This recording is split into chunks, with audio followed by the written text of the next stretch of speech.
Hai, eh, nama saya Mariani Suka. Saat ini saya akan menjelaskan tentang teks biografi.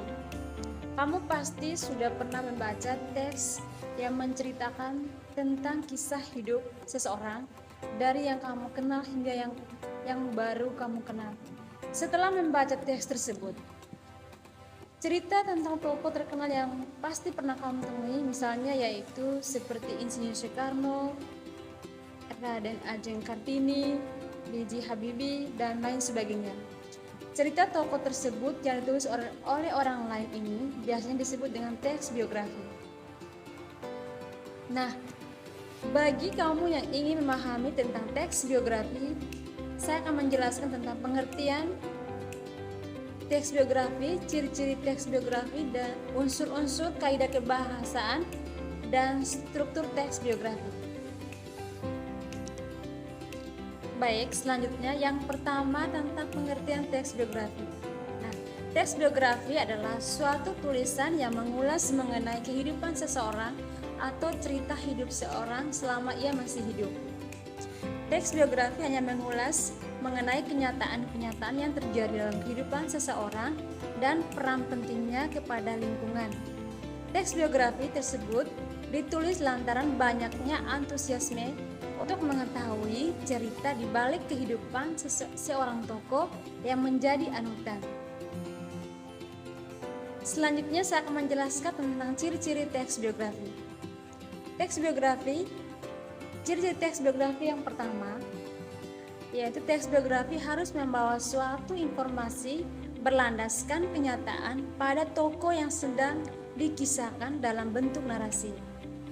Yang kedua, teks biografi membawa sebuah kenyataan pengalaman hidup sebuah tokoh untuk menyelesaikan masalah-masalah hingga pada akhirnya berhasil, sehingga harus dijadikan sebagai teladan.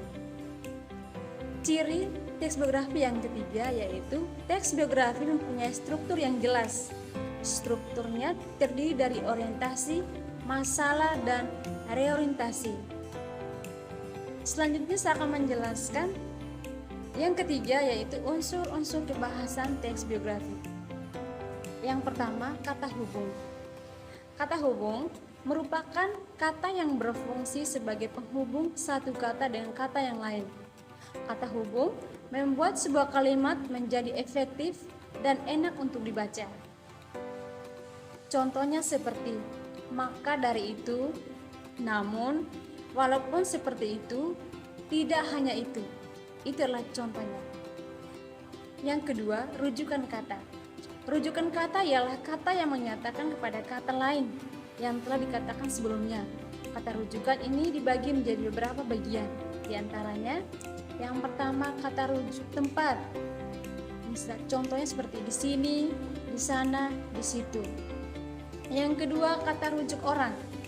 Contoh, dia, ia, beliau, mereka, dan nya. Yang ketiga, kata rujuk benda atau persoalan. Contohnya seperti ini, tersebut, dan itu. Selanjutnya, kejadian, waktu, dan tempat. Di dalam teks biografi ada kata-kata yang memiliki fungsi untuk memperlihatkan kejadian, waktu, dan tempat yang telah atau sedang dialami oleh seorang tokoh. Berikutnya, kata kerja. Kata kerja ini dibagi menjadi dua bagian. Di antaranya berlandaskan bentuk dan berlandaskan dengan jenis. Kata kerja berlandaskan bentuk dan kata kerja berlandaskan berimbuhan. Tadi saya menjelaskan kata kerja.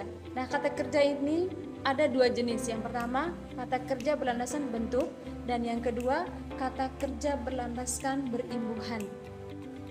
Nah, yang terakhir tentang struktur teks biografi. Nah, yang pertama, struktur teks biografi yaitu orientasi. Orientasi merupakan pengalaman dari suatu tokoh. Pada bagian awal sebuah teks harus memperkenalkan tentang gambaran awal dari seorang tokoh. Yang kedua, kejadian atau peristiwa dan masalah. Ini adalah sebuah bagian yang menyelami lebih dalam mengenai kehidupan seorang tokoh. Bagian ini biasanya dimulai pada masa kecil seorang tokoh dan perkembangannya hingga dewasa. Bagian ini juga menjelaskan mengenai suka duka yang dialami tokoh dan bagaimana seorang tokoh dapat menjadi seperti sekarang ini secara lugas, didukung dengan fakta-fakta hidup seorang tokoh. Yang ketiga, reorientasi. Reorientasi merupakan bagian penutup dari sebuah teks biografi. Reorientasi memberikan kesimpulan terkait suatu tokoh. Meskipun memberikan kesimpulan, tetap saja reorientasi ini harus bersifat netral. Baik teman-teman, sekian materi dari saya tentang teks biografi. Terima kasih ya, selamat menonton.